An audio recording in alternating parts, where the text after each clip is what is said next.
नमस्कार दोस्तों। जय माता दी दोस्तों। आप सभी का बहुत बहुत स्वागत है हमारे चैनल में। तो दोस्तों, ये वीडियो आप सभी के लिए बहुत खास और महत्वपूर्ण है, क्योंकि दोस्तों, ये वीडियो में आप सभी के जीवन से जुड़ी ऐसे महत्वपूर्ण राज्य हैं, चाहे जान क्यों ना चली जाए, पर एक बार इस वीडियो को जरूर देखना। तो चलिए शुरुआत एक कहानी से करेंगे, जो कि कहीं ना कहीं आपके जीवन से अवश्य ही जुड़ी हुई है। आपके आसपास या आपके स्वयं के घर परिवार में यह घटना अवश्य ही घट रही है। इस कहानी को ध्यान से सुने और फिर इस कहानी के बाद वीडियो के असली विषय पर हम चर्चा करेंगे, जो आपके जीवन में बेहद महत्वपूर्ण होने जा रहा है। तो मित्रों, वीडियो को ध्यान से देखें, शुरू से लेकर अंत तक देखें। बड़ी मेहनत से आपके लिए वीडियो तैयार किया गया है। यदि आप इस वीडियो को पूरा देख लेंगे तो हमारी मेहनत सफल हो जाएगी और हमारी माता दुर्गा के लिए की जाने वाली पूजा आराधना भी सफल मानी जाएगी। तो मित्रों, माता भद्रकाली का नाम लिखकर वीडियो को शुरुआत करते हैं। कहानी कुछ इस प्रकार है और यह एक सच्ची कहानी है। मित्रों, मेरे एक जानने वाले हैं, परिचित हैं, उनकी बहन है, का नया नया विवाह हुआ था। शादी हुई थी तो उनका प्रोग्राम बन गया कि शिव मंदिर चलते हैं, शिव जी के दर्शन करेंगे, और एक अच्छा प्रोग्राम था। कोई इसमें बुराई नहीं थी। तो जब पूरा परिवार दर्शन करके वापस आया तो अचानक ही कुछ समय के बाद सब कुछ बदल गया। कुछ समय तो सब कुछ शांत रहा, लेकिन कुछ समय के बाद सब कुछ बदलना शुरू हो गया।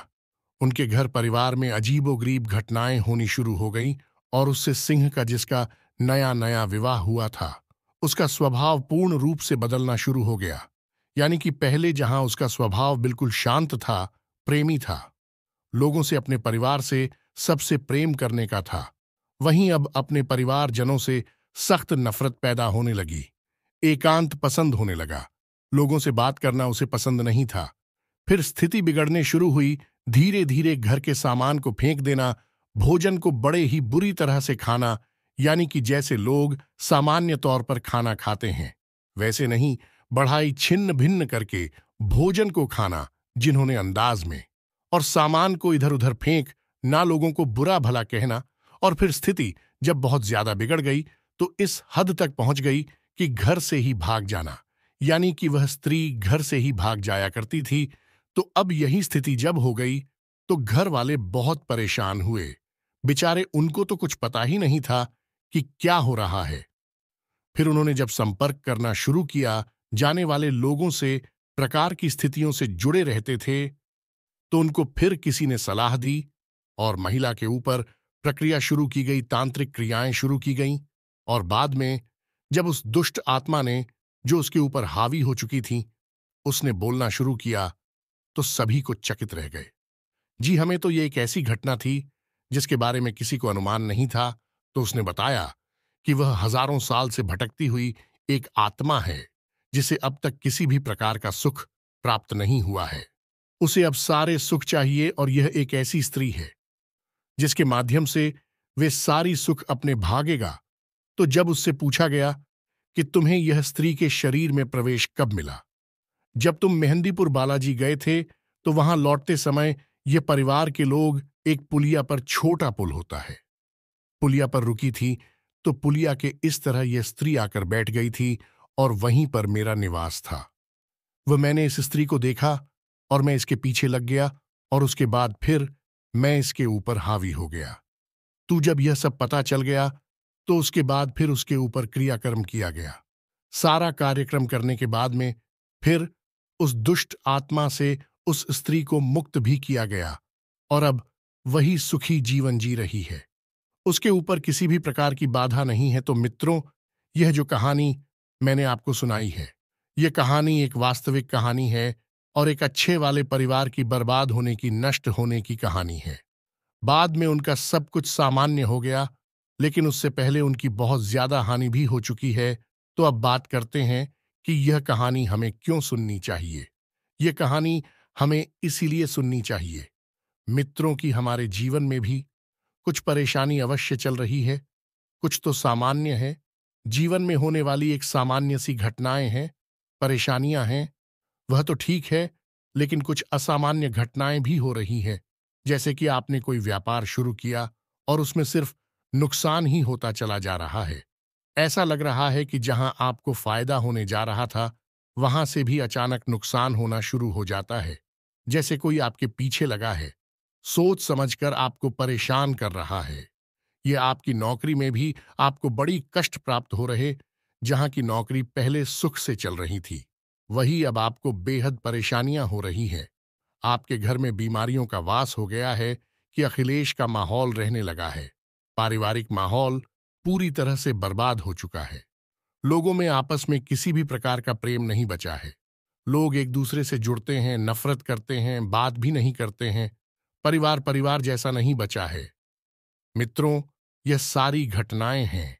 ये क्यों होती हमारी साथ में, इसके बारे में आज हम चर्चा करने जा रहे हैं। वीडियो का टॉपिक बहुत ही खास है। हर व्यक्ति के लिए यह खास है, क्योंकि हर व्यक्ति किसी न किसी प्रकार की बाधा से पीड़ित अवश्य है। और अत्यधिक बाधाओं से पीड़ित इंसान हमसे संपर्क करने की कोशिश भी करते हैं। उन्हें बाधाओं से मुक्ति भी दिलाई जाती है। तो फिलहाल हम चर्चा कर रहे हैं, तो सबसे पहले आपको बता देते हैं कि भूत होते क्या है। यह जानना हमारे लिए बेहद जरूरी है। तभी हम इनसे मुक्ति प्राप्त कर सकते हैं या इनके चंगुल में आने से बच सकते हैं। तो मित्रों, वीडियो को ध्यान से देखते रहे और समझने का प्रयास करें कि हम आपको क्या समझाना चाह रहे हैं। तो मित्रों, जो आत्मा होती है वही भूत होती है। हर इंसान मरने के बाद भूत बनता है। तो हमारे अंदर जो आत्मा निवास करती है उसी हम जीवात्मा कहते हैं। जब इंसान मर जाता है तो जो स्थूल शरीर है हमारा, वह नष्ट हो जाता है और हमारा सूक्ष्म शरीर बचा रह जाता है, जिसे हम प्रेतात्मा कहते हैं। जीवात्मा जिस शरीर में निवास करती है, स्थूल शरीर में इसकी उम्र 120 वर्ष होती है। लेकिन आत्मा शरीर में निवास करती है। उस शरीर की उम्र अनंत काल तक होती है या नहीं, वह हजारों लाखों वर्ष तक जीवित रह सकता है। और जब उस आत्मा को मुक्ति प्राप्त हो जाती है, वह आत्मा उस परम धाम में निवास करने लगती है। तो वह सूक्ष्म आत्मा बन जाती है, यानी कि उसकी उन्हें एक बार मृत्यु के सकते हैं। सूक्ष्म शरीर से भी वह बाहर निकल जाती है। फिर उसका इस संसार से कोई लेना देना नहीं होता। लेकिन जब तक वह आत्मा शुद्ध शरीर में रहती है, तो उसे ही हम प्रेतात्मा या फिर बहुत कहते हैं। भटकते रहते उनके अंदर भावनाएं तो होती हैं। उनके अंदर तमाम प्रकार के राग, द्वेष, क्रोध, भूख, प्यास, संभोग सुख की भावनाएं, इच्छाएं बांस। ना ही लोग सब कुछ होता है, लेकिन उनके पास तो शरीर नहीं होता है, तो हम उन्हें देख नहीं पाते हैं। अभी वायु से बने हुए होते हैं। जी हम मित्रों, आयुर्वेद के अनुसार है, यह शरीर जो होता है, जिसे हम स्वयं शरीर कहते हैं, यह 17 तत्वों से मिलकर बना होता है। हमारे ऋषि मुनियों ने इस विषय पर गहरी शोध किए हैं, गहरे विचार किए हैं। फिर उन्होंने ग्रंथों में इस जानकारी को हमें संरक्षित करके दिया है। कुछ भूत होते हैं जो अपनी इस शरीर की ताकत को समझ लेते हैं और उसे उपयोग करना जानते हैं, और कुछ ऐसे होते हैं जो अपने शरीर की ताकत को नहीं समझ पाते।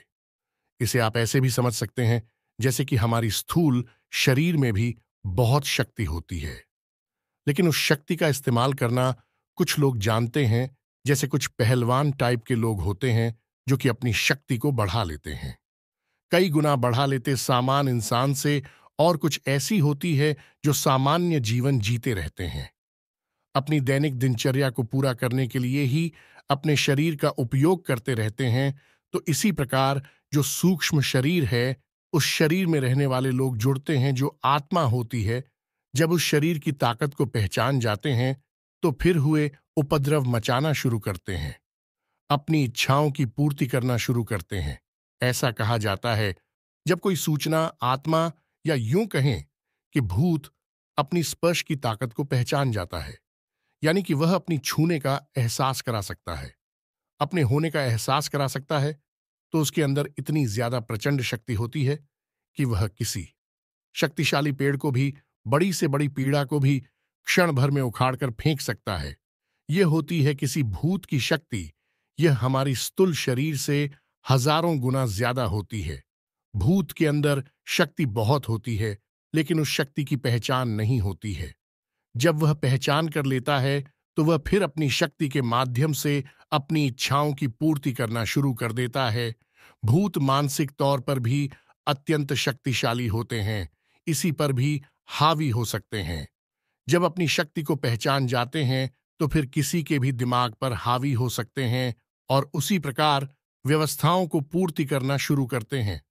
मित्रों, कुछ भूत या कुछ जीवात्मा है जो उसे शमशरी में रहती हैं, भी अच्छी भी होती हैं, जो मरने के बाद अच्छे अच्छे कर्म करती हैं, लोगों की इच्छा पूर्ति में मदद करती हैं, जिन्हें हम पीर फकीर बाबा कहते हैं, इस सिद्ध बाबा कहते हैं।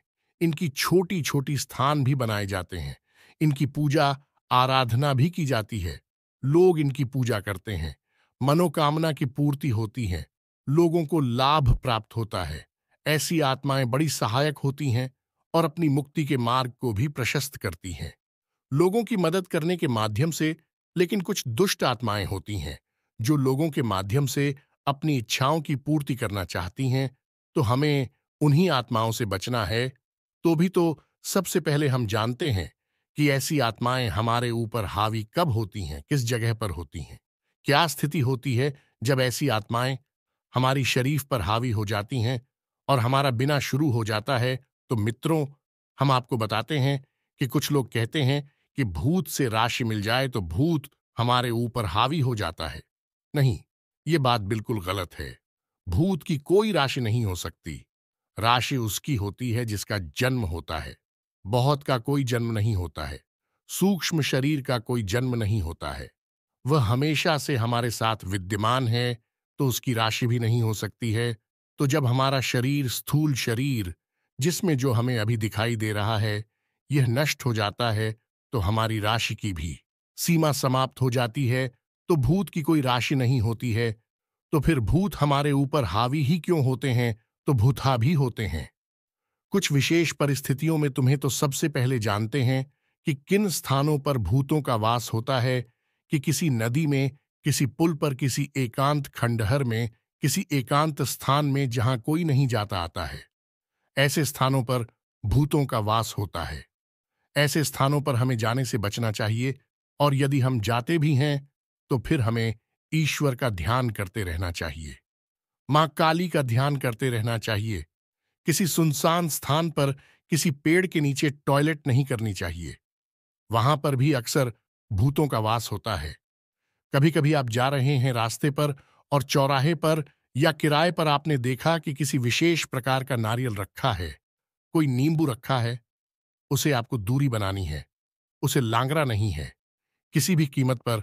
वह निश्चित ही किसी के द्वारा किया गया कोई तांत्रिक प्रक्रिया है, उसे आपको दूरी बनाकर रखनी है, वह आपको नहीं जाना। ऐसे स्थान पर भी भूत का वास होता है। आप अचानक किसी एकांत स्थान पर जा रहे हैं और आप एक मटका दिखाई देता है, छोटा घर आया लौट आया, कोई भी ऐसा बर्तन दिखाई देता है जो ढका हुआ है, उसे आपको हरगिज नहीं खोलना है। वह भी भूत का कोई ना कोई माध्यम है, कोई ना कोई प्रकार है। तो मित्रों, यह तो थी जानकारी के किन स्थानों पर आपको भूत मिल सकते हैं। ऐसे स्थानों पर आप या तो जाए ही ना, और यदि आप जहां भी रहे हैं तो आप बजरंगबली नाम लेते हुए जय बजरंगबली के स्मरण मात्र से ही हर एक नकारात्मक शक्ति समाप्त हो जाती है, दूर हट जाती है। तुम्हें तो अब यह कैसे पहचानेंगे कि आपके ऊपर, यह आपके परिवार में किसी सदस्य के ऊपर किसी प्रकार की प्रेत आत्मा, भूत आत्मा का वास है? तो इसके लिए समझते हैं कि एक ऐसा इंसान है जिसका स्वभाव जैसा भी था, आज आप उसे अच्छी तरह से जानते थे, अचानक से परिवर्तित हो जाता है, बदल जाता है, यानी चौंकाने वाली स्थिति होती है। जैसे कि किसी को कुछ मीठा बिल्कुल भी पसंद नहीं था, मीठा नहीं खाता था, लेकिन अचानक ऐसा हुआ कि अब उसे मीठा बहुत पसंद है।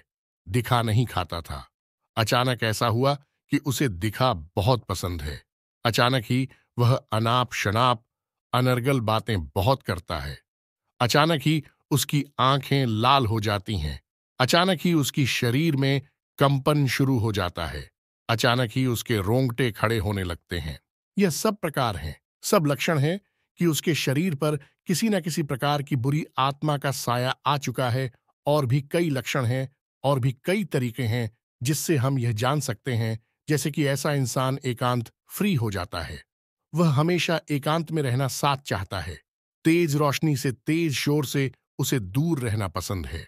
वह तेज रोशनी में नहीं रह सकता है। अपने प्रिय से, यानी अपने परिवारजनों से, अपने मित्रों से, अपने प्रेम से नफरत करने लगता है। उनसे चढ़े ही लगता है, यहां तक कि उनकी जान लेने की कोशिश भी कर सकता है। कुछ स्थितियों में तो यहां तक भी देखा गया है कि अपने स्वयं के शरीर से भी वह नफरत करने लगता है और उसे हानि पहुंचाने लगता है। जी हां, यह सारे जो प्रकार हैं, इसे आप पहचान सकते हैं कि किसी के ऊपर किसी प्रकार का साया है कि नहीं है। शुरुआत धीरे धीमे होती है, लेकिन स्थिति आगे चलकर बढ़ती चली जाती है, बिगड़ती चली जाती है। जो भी प्रेत आत्मा, भूत आत्मा उसके ऊपर बात कर रही है, वह अपनी इच्छाओं की पूर्ति के लिए फिर उस पर हावी होती चली जाती है। मित्रों, तो आपको पहचानना है और उसके लिए प्रक्रिया शुरू कर देनी है। कभी कभी भूत किसी इंसान के माध्यम से हमारी घर में प्रवेश कर जाता है और फिर वह हमारे घर में ही बात करने लगता है। तो ऐसी स्थिति में क्या होता है कि हमारे घर का माहौल बदलने लगता है। फिर हमारे घर के सभी लोग एक दूसरे से झड़ने लगते हैं। घर में सुख समृद्धि समाप्त हो जाती है। शांति भंग हो जाती है कि अखिलेश का माहौल अक्सर बना रहता है। परिवार के लोग एक दूसरे से बात करना पसंद नहीं करते हैं। जहां पहले एक साथ बैठकर घंटों बातें हुआ करती थीं, वहां अब 1 मिनट के लिए ही किसी प्रकार की आपस में लोग बात नहीं करते हैं। काम की बात करना भी मुश्किल हो जाता है। सुख समृद्धि समाप्त हो जाती है। धन के आगमन के रास्ते बंद होने लगते हैं। एक एक करके आमदनी के स्रोत कम होने लगते हैं या समाप्त होने लगते हैं। घर में दरिद्रता का वास हो जाता है। देवी देवताओं की पूजा होना बंद हो जाती है। घर में लगाए गए पौधे, हरी भरी पौधे सूखने शुरू हो जाते हैं और सबसे पहले घर की तुलसी सूख जाती है। घर में आप किसी भी प्रकार की पूजा पाठ नहीं कर सकते हैं। जब आप पूजा पाठ करने की कोशिश करते हैं तो तमाम प्रकार के विघ्न और बाधाएं उत्पन्न होती हैं। हो सकता है कि पूजा बीच में ही भाग हो जाए, पूर्ण होने से पहले ही पूजा नष्ट हो जाए। तो मित्रों, यह तो की जानकारी के यहां परिवार पर किसी प्रकार का साया है या हमारे ऊपर किसी प्रकार का साया है, परिवार के किसी व्यक्ति के ऊपर साया है। इस सब को कैसे पहचाने की, याद रखना है कि हमेशा ऐसा नहीं होता है कि हमारे ऊपर किसी ने, हमारे परिवार के ऊपर किसी ने इसी प्रकार की जीव आत्मा, भूत आत्मा को छोड़ रखा है, मृत आत्मा को छोड़ रखा है। ऐसा जरूरी नहीं है। प्रीत आत्मा स्वयं ही हमारे शरीर को चुन सकती है, हमारे घर को चल सकती है। किसी ने किया नहीं है तब भी, क्योंकि बहुत से लोग ऐसा कहते हैं कि हमारी तो किसी से दुश्मनी ही नहीं है, हम तो इतने अमीर भी नहीं हैं, रईस भी नहीं, हमारा तो बड़ा ही सामान्य सजीवन है, फिर लोग हमसे क्यों जुड़ेंगे, लोग हमारे ऊपर तांत्रिक क्रिया क्यों करेंगे। हमारी तो किसी से दुश्मनी नहीं, हमारा तो सबसे प्रेम मिलाप है, अच्छा है, रिश्ता नाता बढ़िया चल रहा है। तो मित्रों, ऐसी स्थिति जरूरी नहीं है कि किसी ने आपके ऊपर बनाई हो। भूत स्वयं ही आपके घर में प्रवेश कर सकता है। भूत स्वयं ही आपके परिवार के किसी सदस्य पर हावी हो सकता है। जी, हमें चुप है, उसकी स्वयं की इच्छा भी हो सकती है। तो मित्रों, अब आप खुद ही समझ जाइए कि क्या आपके परिवार में ऐसी स्थिति चल रही है। बेरोजगारी बढ़ रही है, जो कि योग युवा है, उनकी ना तो रोजगार प्राप्त हो पा रहा है, ना ही विवाह हो पा रहा है। घर के लोगों की बुद्धि भ्रष्ट हो चुकी है, काम में मन नहीं लगता है, उलझलूल गतिविधियां पड़ने लगी हैं, जैसे जुआ, शराब आदि की गतिविधियां बढ़ने लगी हैं, व्यसन बढ़ने लगे हैं, माहौल खराब होने लगा है। यदि ऐसा कुछ आपके साथ हो रहा है तो निश्चित ही आपके घर में किसी प्रकार की बुरी आत्मा का साया है। अब इस स्थिति में आपको क्या करना है, तो आपके लिए हम बता रहे हैं कुछ भी हदीस शक्तिशाली और बहुत ही सरल उपाय। जी हां मित्र, कुछ लोग कहते हैं कि अगर आपको लगे किसी के ऊपर भूत का साया है,